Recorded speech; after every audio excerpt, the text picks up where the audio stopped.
গুরু বৈষ্ণব গোসাই প্রেমানন্দে হরি হরি বল মন হরি। আজকে আমরা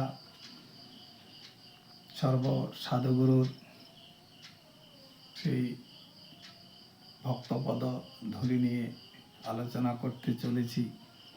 শ্রী শ্রী প্রেম বিবর্ত বিলাস গ্রন্থের ধারাবাহিক আলোচনা। আজকে আমরা আলোচনা করব যুক্ত বৈরাগ্য। বৈরাগ্য দুই প্রকার, ফল্গু বৈরাগ্য এবং যুক্ত বৈরাগ্য। ফল্গু বৈরাগ্যকে শুষ্ক বৈরাগ্য বলা হয় এবং শুষ্ক বৈরাগ্য এবং যুক্ত বৈরাগ্য কি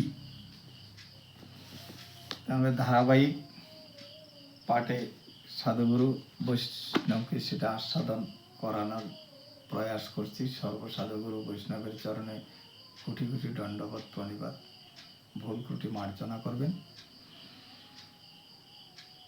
একদিন মহাপ্রভু এবং সনাতন গোস্বামীর ভিতরে সেই শুষ্ক বৈরাগ্য এবং যুক্ত বৈরাগ্য নিয়ে আলোচনা চলছিল।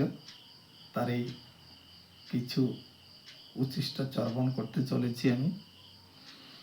একদিন জিজ্ঞাসিলেন গোসাই সনাতন, যুক্ত বৈরাগ্য কারে বলে প্রভু করেন বর্ণন।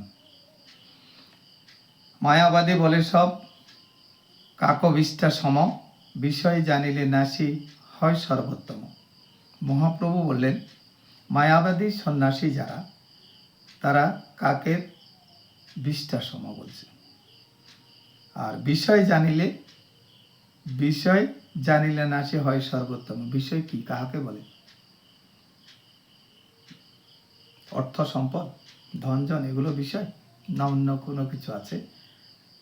সেটা যে জানে, সেই বিষয় যে জানে। তোমরা আত্মতত্ত্বের বিষয় যে জানে সে বলছে সর্বোত্তম। বিষয় হলো আমার বিষয় বিষ।